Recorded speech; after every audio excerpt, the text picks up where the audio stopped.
வணக்கம். பிகேஎன் சேனலுக்காக செய்திகளை வாசிப்பது Nandakumar.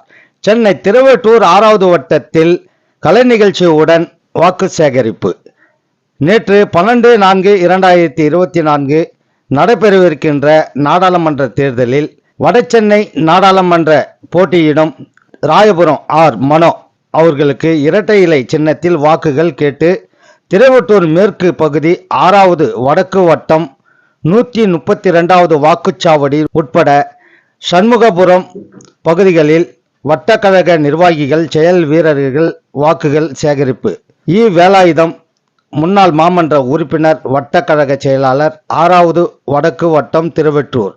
MG Ramesh Babu, T Guna, PSG Prathapan, P Suresh, V Karuppasamy, V Neelakandan, Nagaraj, R மோகன், ஜே பன்னீர்செல்வம் மற்றும் ஏராளமானோர் கலந்து கொண்டனர்.